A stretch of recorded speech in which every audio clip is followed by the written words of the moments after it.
नमस्कार दोस्तों, मैं प्रभात वालिया कंप्यूटर विद प्रभात वालिया में आपका हार्दिक स्वागत करता हूं। दोस्तों, अपन एक कंप्यूटर की सीरीज लेके चल रहे हैं। इसमें अभी तक अपन ने इनपुट आउटपुट डिवाइसेस के बारे में बात की है।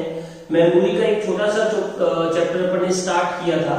दोस्तों, उम्मीद कर रहा हूं कि आपको वीडियो पसंद आ रहे होंगे, आप अपने दोस्तों से शेयर कर रहे होंगे और साथ ही साथ अपन जो टॉपिक पढ़ रहे हैं उससे संबंधित टेस्ट सीरीज के लिए एकलव्य कंप्यूटर्स नाम का एक एप्लीकेशन है, जिसके बारे में मैंने डिस्क्रिप्शन में दिया है। लिंक आप वहां से डाउनलोड करके टेस्ट पेपर जो डेली अपने आ रहे हैं टॉपिक वाइज वो दे सकते हैं। दोस्तों, आज अपन ने पिछली क्लास में देखा था बिट बाइट केबी एमबी वाला। अब देखो, मैंने कहा कि अगला टॉपिक देखा था मेमोरी और अगला वर्ड जोड़ा है इसके आगे में। दोस्तों, आपने पढ़ते हुए देखा होगा कि मेमोरी कितने प्रकार की होती है। तो आपने ध्यान से सुना होगा कि सूचनाओं को संग्रहित करने के लिए हमें मेमोरी की आवश्यकता होती है। मेमोरी एक तो होती है जिसे कहा जाता है कौन सी, प्राइमरी।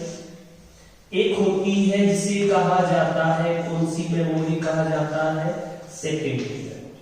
दो प्रकार की मेमोरी के नाम सुने होंगे। दोस्तों, इस प्राइमरी मेमोरी का दूसरा नाम होता है, इसे अपन कह सकते हैं मेन मेमोरी और इसे कह सकते हैं एक्सिलियरी मेमोरी।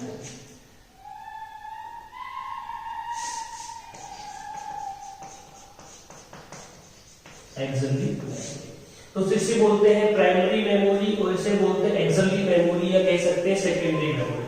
दोस्तों, अगर अपन देखें और बात करें किसके आधार पर, नेचर को बोलते हैं अपन, ऐसे कह रहे हैं प्रकृति के आधार पर जो मेमोरी होती है वो दो प्रकार की होती है। दोस्तों, पहली का नाम होता है जिसे अपन कहते हैं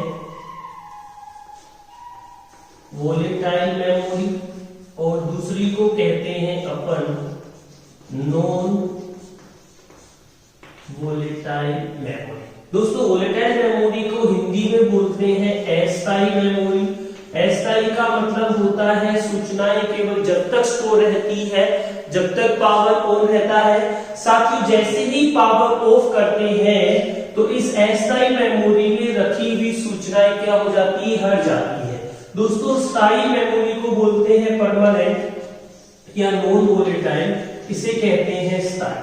गुरुजी, इसका सवाल पेपर में कैसे आता है, हम रोज पढ़ लेते हैं, हर किताब में देख लेते हैं कि मेमोरी दो प्रकार की होती है, मेमोरी तीन प्रकार की होती है। साथियों, अभी पटवारी मेंस के पेपर में पूछा गया प्रश्न था, क्या था सुनो, कि जो वोलेटाइल मेमोरी होती है या नॉन वोलेटाइल मेमोरी होती है उसमें ऐसा क्या लगा होता है जिससे सूचनाओं को परमानेंट संग्रहित किया जाता है। दोस्तों, बोर्ड की तरफ ध्यान देना, सवाल बनता है प्राइमरी सेकेंडरी मेमोरी साधारण या उपयोग कार्य के आधार पर होती है। वैसे ही अगर अपन बात करें जो वोलेटाइल मेमोरी होती है, अस्थायी मेमोरी होती है, ये मेमोरी आपकी बनी होती है किसकी, अर्धचालक। किसकी बनी होती है, अर्धचालक। और दोस्तों, जो मेमोरी अर्धचालक की बनी होती है वो अस्थायी होती है, वोलेटाइल होती है। दोस्तों, थोड़ी सी बात करें, अपन देख रहे हैं एक अर्धचालक होता है सिलिकॉन, दूसरा अर्धचालक होता है जर्मेनियम। इन दो अर्धचालक का अपन उपयोग करते हैं। सवाल उल्टा भी आता है, सवाल सीधा भी आता है। सीधा कैसे आता है, जो अस्थायी मेमोरी होती है वो किसकी बनी होती है, अस्थायी मेमोरी अर्धचालक की बनी होती है। वोलेटाइल मेमोरी किसकी बनी होती है, सिलिकॉन या जर्मेनियम की बनी होती है। या सिलिकॉन या जर्मेनियम से बनी मेमोरी को कौन सी मेमोरी कहा जाता है, तो क्या बताओगे, वोलेटाइल। दोस्तों, सवाल बना नॉन वोलेटाइल यानी स्थायी मेमोरी के लिए ऐसा क्या जुड़ा होता है जहां सूचनाएं परमानेंट संग्रहित की जाती है। तो दोस्तों, इसके साथ जुड़ा होता है जिसे अपन बोलते हैं आयरन ऑक्साइड। इसे आयरन ऑक्साइड बोल सकते हैं और साथ में कहें तो मेटेलिक ऑक्साइड भी बोल सकते हैं। ये सवाल पिछली बार पटवार मेंस के पेपर में पूछा गया था कि परमानेंट मेमोरी जो होती है उसके ऊपर क्या लगा होता है, तो आप बताओगे उसके ऊपर आयरन ऑक्साइड लगा होता है या मेटेलिक ऑक्साइड लगा होता है जो सूचनाओं को परमानेंट स्टोर करता है। गुरुजी, ऐसे सवाल की बजाय हमने पेपर में कोई प्रश्न देखा। कैसा देखा जी, कि सबसे तेज मेमोरी कौन सी होती है, सबसे धीमी मेमोरी कौन सी। दोस्तों, आज की क्लास के पूरे वीडियो को देखने के बाद मेमोरी से संबंधित कोई भी सवाल आप लोगों का गलत नहीं होना चाहिए। मैं उम्मीद कर रहा हूं कि मेमोरी से जुड़े हुए हर प्रश्नों का हल आपको आज की क्लास में मिल जाना चाहिए। दोस्तों उसी क्रम में पर वीडियो को आगे बढ़ाते हैं, बात करते हैं कि जो कहते हैं गति के आधार पर। दोस्तों एक क्लास में पढ़ा रहा था, एक बच्चे ने प्रश्न किया जो आप कर रहे हैं सेम का सेम। एक मेमोरी होती है जिसे कहा जाता है, जिसका नाम होता है रजिस्टर है। आपने सुना होगा। दूसरी मेमोरी होती है जिसे कहा जाता है कैच। तीसरी मेमोरी होती है जिसे कहा जाता है प्राइमरी। चौथी मेमोरी होती है जिसे कहा जाता है सेकेंडरी। दोस्तों गति के आधार पर या स्टोरेज के आधार पर मेमोरी 4 प्रकार की होती है, जिसमें सबसे छोटी मेमोरी का नाम होता है रजिस्टर, सबसे बड़ी का नाम होता है सेकेंडरी। ऐसे ही सबसे तेज मेमोरी का नाम होता है रजिस्टर और सबसे धीमी मेमोरी का नाम क्या होता है सेकेंडरी। एक किस्सा याद आ रहा है दोस्तों जो बता रहा हूं मैं। एक बार क्या था, मैं जयपुर में जब पढ़ाता था वहां पे छोटी क्लासेस का इंस्टीट्यूट चलाता था। छोटी क्लासेस के बच्चों को जनरली सर नहीं मैडम पढ़ाती है। तो एक दिन दूसरी बात, छोटे बच्चों के नंबर 95, 98 क्यों आते पता है क्या?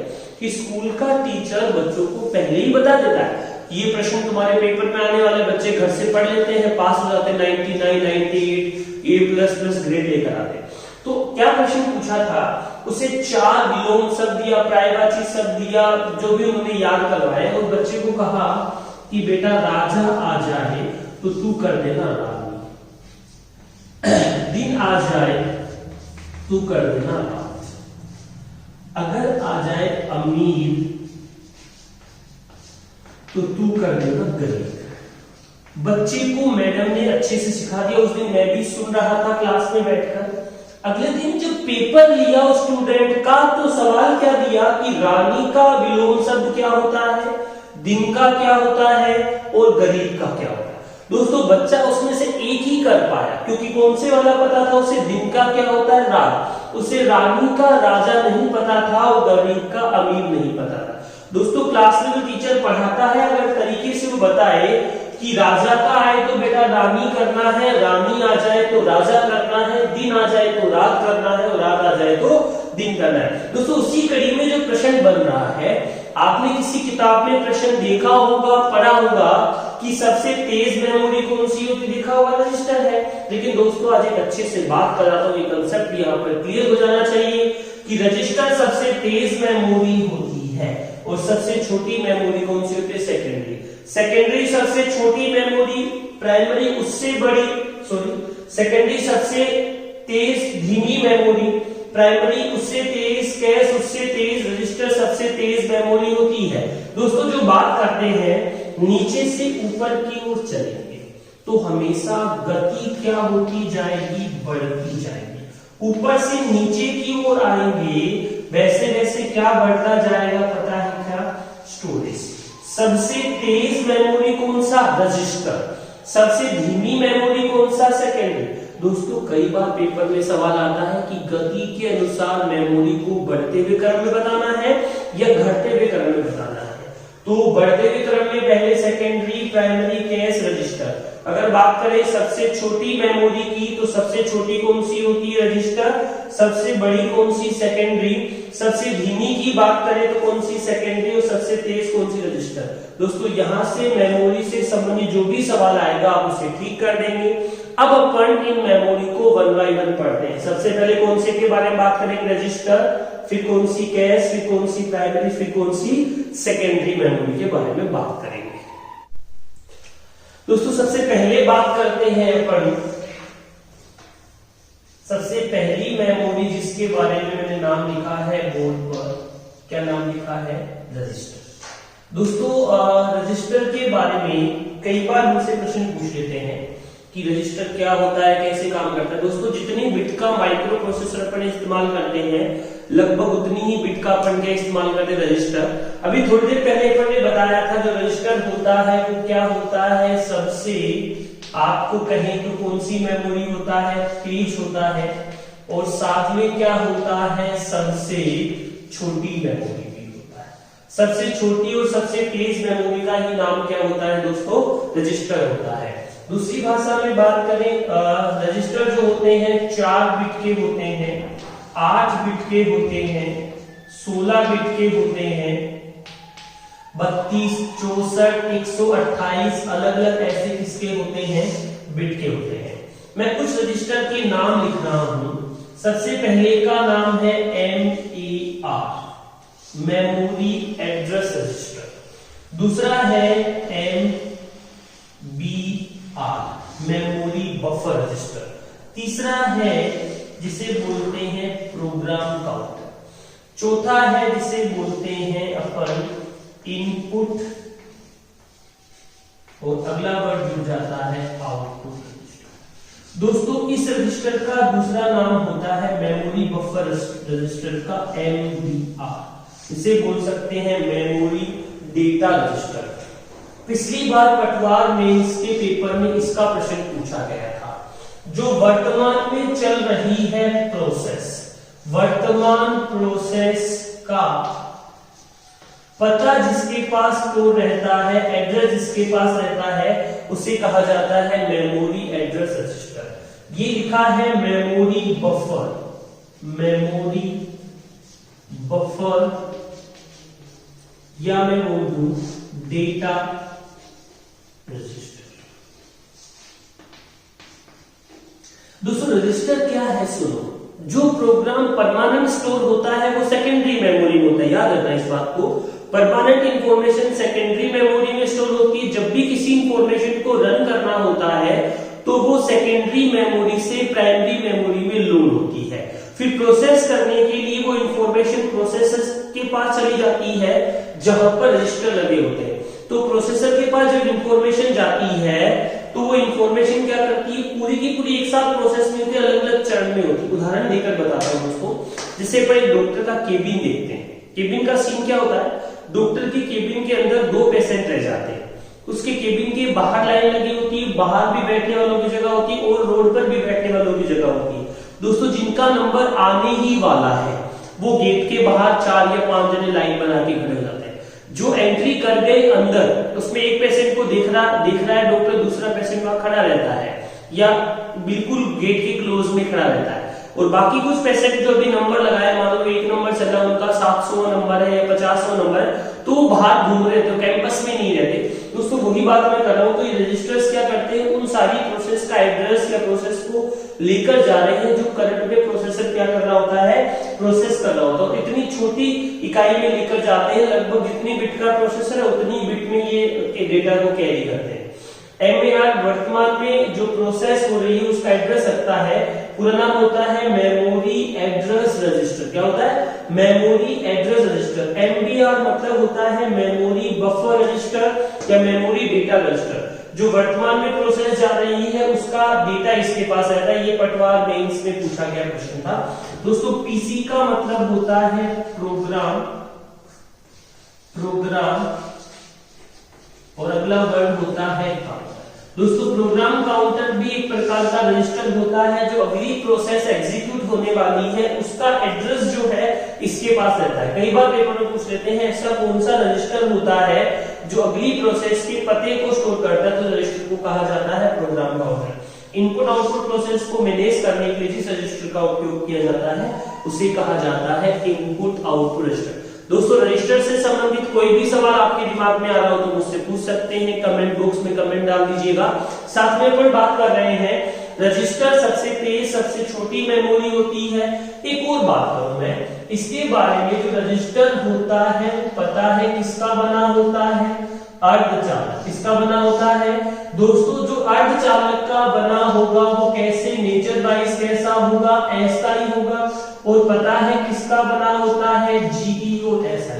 आपने किसी किताब में पढ़ा होगा कि चिप अर्धचालक की बनी होती है। तो दोस्तों रजिस्टर भी एक प्रकार की चिप होता है जो अर्धचालक का बना होता है, सेमीकंडक्टर का बना होता है, सिलिकॉन या जर्मेनियम का बना होता है। दोस्तों वही बात कर रहे हैं, रजिस्टर सबसे तेज सबसे छोटी मेमोरी होता है। ये 8 बिट, 16 बिट, 32, 64, 128 बिट में होता है। पहला होता है MAR, मेमोरी एड्रेस रजिस्टर, जो वर्तमान में प्रोसेस होती है उसका पता इसके पास रहता है। MBR मतलब मेमोरी एड्रेस रजिस्टर या मेमोरी MBR मतलब मेमोरी बफर रजिस्टर या मेमोरी डेटा रजिस्टर, इसमें जो वर्तमान में प्रोसेस हो रही है उसका डेटा रहता है। प्रोग्राम काउंटर जो अगली प्रोसेस आ रही है उसका प्रोसेस जो एड्रेस होता है वो स्टोर करता है। एक एक्यूमुलेटर रजिस्टर भी दोस्तों यूज होता है, वो क्या करता है, जो नेक्स्ट प्रोसेस है उसके डेटा को या इंस्ट्रक्शन को होल्ड करने के लिए यूज में लिया जाता है। दोस्तों ये हो गया रजिस्टर। रजिस्टर के बाद अपन ने 2 नंबर पे जिस मेमोरी का नाम लिखा था साथियों, उस मेमोरी का नाम है कैश मेमोरी। 2 नंबर पे जिस मेमोरी का नाम लिखा था साथियों अपन ने, उस मेमोरी का नाम क्या है, कैश मेमोरी।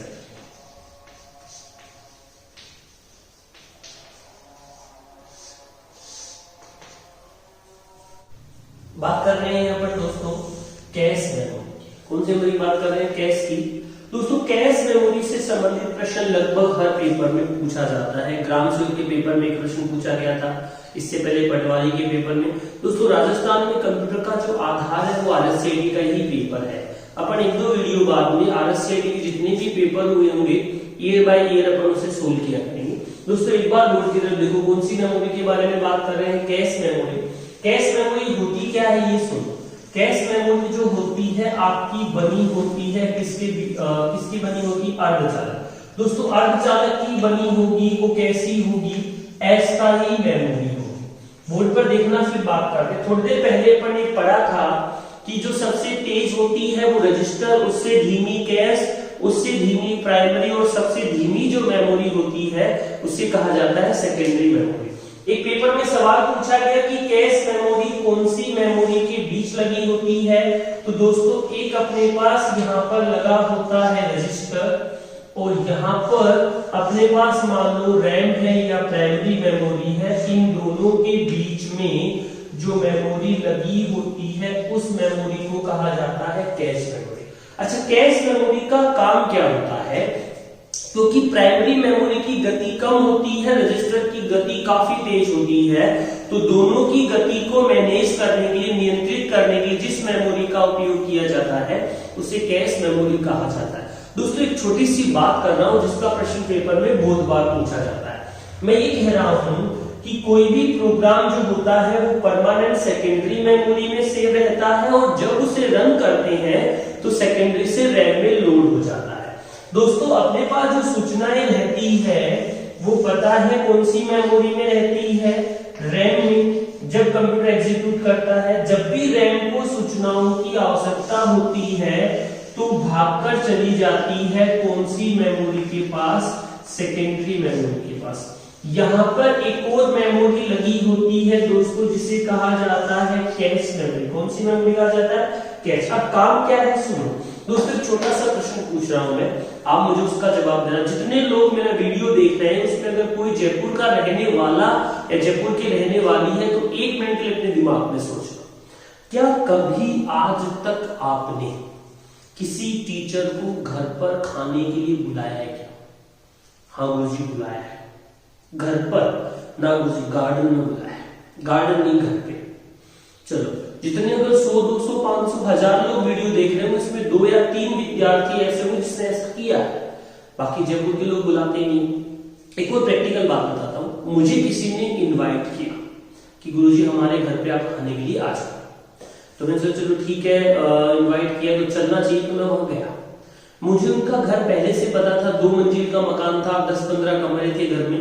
मुझे लगा कि खाना बढ़िया मिलेगा, तो उस हिसाब से मैं सुबह खाना खाया बिना ही शाम को चला गया। जिससे उनके घर के अंदर एंट्री किया तो जाके देखा कि घर में 12 कमरे टोटल थे, उसमें से उन्होंने 10 कमरे किराए पे दे रखे थे। खुद कितने कमरों में रहते थे, 2 कमरों में। अच्छा मेरे साथ क्या दिक्कत आई वो सुनो, मुझे बाहर वाले कमरे में बिठा दिया गया, गुरुजी खाना खा। उनके घर में कुल मेंबर थे 4, 2 भाई बहन थे, बच्चे 2 मम्मी पापा थे। हुआ उनके घर में जो सब्जी रोटी पूरी जो बना सकते थे ना उन्होंने बनाया। अच्छा बनाने के बाद टेबल पे लगा दी। अब सीन क्या बना, खाना रोटी सब कुछ मेरे सामने आ गया, लेकिन दिक्कत कहाँ है, इस साइड दोनों बच्चे खड़े हो गए ऐसे, इस साइड उन बच्चों के मम्मी पापा खड़े हुए ऐसे। मुझे बोलते हैं गुरुजी खाओ। क्या इस कंडीशन में कोई आदमी खाना खा सकता है क्या? बोले ना, मैंने फिर भी खाया। ये बात मैं क्यों कर रहा हूं, क्यों समझाना, सुनो दोस्तों। जयपुर वाले पहली बार तो खाना खिलाते नहीं है, अगर खिलाते तो इस तरीके से खिलाते।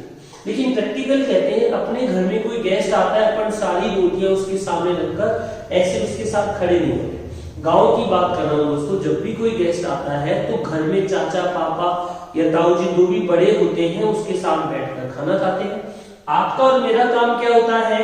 खाना लेकर उस गेस्ट को खाना क्या करना, सप्लाई करना। प्रैक्टिकल बात क्या समझा रहा हूं दोस्तों, इस गेस्ट वाली बात को भूल जाओ। जो रैम है वो टीचर है, सेकेंडरी मेमोरी हमारे घर का किचन है, और अपन वो व्यक्ति है जो खाना सप्लाई करने का काम करता है। दोस्तों जब भी रैम को डेटा की डिमांड हो कि डायरेक्ट सेकेंडरी के पास नहीं जाता है, वो किससे डिमांड करता है, कैसे, और कैश कहां से लाके देता है, सेकेंडरी से। यानी जो डेटा होता है जब भी सेकेंडरी मेमोरी भेजती है तो एक कॉपी किसको देती है, कैश को, और एक कॉपी किसके पास आ जाती है, इस रैम के पास। अच्छा दूसरी बात दोस्तों, अगर हमारे घर में कभी एक ही गेस्ट आता है तो कोई दिक्कत वाली बात नहीं। अगर एक से ज्यादा गेस्ट कभी आते हैं तो क्या काम होता है, अपन अकेले उन्हें खाना नहीं खिलाते हैं, अपने चाचा ताऊ के लड़के को बुलाकर अपन बोलते हैं भाई मेरी हेल्प कर दे। तो जो घर का मेंबर खाना खिलाता है उसे बोलते हैं L1, और बाहर का मेंबर खिलाता है उसे क्या बोलते हैं, L2। L1 का मतलब होता है दोस्तों कौन सी मेमोरी, इंटरनल मेमोरी जो सीपीयू में पहले से ही लगी आती है, और L2 का मतलब होता है दोस्तों एक्सटर्नल मेमोरी जो आवश्यकता होने पर बाद में अपन लगाते हैं।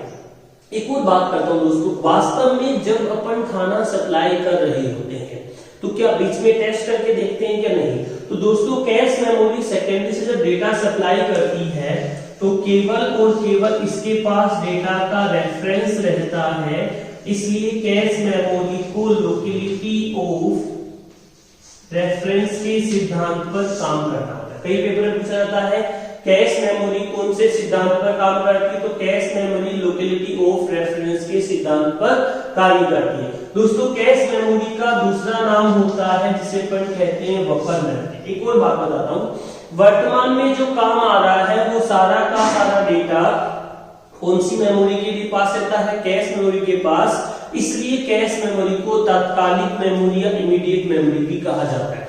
दोस्तों कैश मेमोरी से संबंधित सवाल बहुत सारे पेपर में पूछे जाते हैं। क्या क्या प्रश्न है अपन थोड़ी सी बात करते हैं। कैश मेमोरी जो होती है वो अर्धचालक की बनी होती है, अस्थायी मेमोरी होती है। कैश मेमोरी कहां पर लगी होती है, रजिस्टर मेमोरी और रैम के बीच में लगी होती है। दोनों की गति को क्या करती है, नियंत्रित करती है। दोस्तों एक है स्कूटी वाली, एक है बुलेट वाला। क्या दोनों आपस में बात कर सकते हैं कि नहीं? एक की गति तेज होती है, एक की धीमी होती है। गति तेज स्कूटी वाले की, बुलेट वाला थोड़ा आराम से चलता है। तो अगर दोनों को बात करनी है तो मोबाइल फोन मिला लेंगे या रुक के बात कर लेंगे। तो उन दोनों के बीच में जो मीडिएटर का काम करता है, मध्यस्थ का काम करता है, उसे कौन सी मेमोरी कहा जाता है? इन दोनों की गति को मैनेज करने के लिए कैश मेमोरी का यूज किया जाता है। कैश मेमोरी हर एक डिवाइस, हर एक उपकरण की होती है, उसे कौन सी मेमोरी भी कह सकते हैं, बफर मेमोरी भी कह सकते हैं। और बात करें कि लोकेलिटी ऑफ रेफरेंस के सिद्धांत पर काम करती है। एक्चुअल में डेटा किसका होता है, सेकेंडरी का, आता किसके पास है, रैम के पास। ये केवल सप्लाई चेन के रूप में ही काम करती है। दो प्रकार की कैश मेमोरी अपन यूज करते हैं, L1 मतलब इंटरनल, L2 मतलब एक्सटर्नल। इंटरनल का मतलब होता है जो पहले से सीपीयू के अंदर लगी हुई आती है, और L2 को बोलते हैं एक्सटर्नल, जो अपन आवश्यकता होने पर अपनी आवश्यकता अनुसार सीपीयू के साथ जोड़ लेते हैं। दोस्तों अभी अपन ने आज बात की है केवल जो मेमोरी के दो टाइप है, पहला था रजिस्टर मेमोरी, दूसरा था कैश मेमोरी। उम्मीद है आपको वीडियो पसंद आया होगा। अगर आपको आज का वीडियो पसंद आया तो लाइक करें, शेयर करें और हमारे चैनल को सब्सक्राइब करें। धन्यवाद।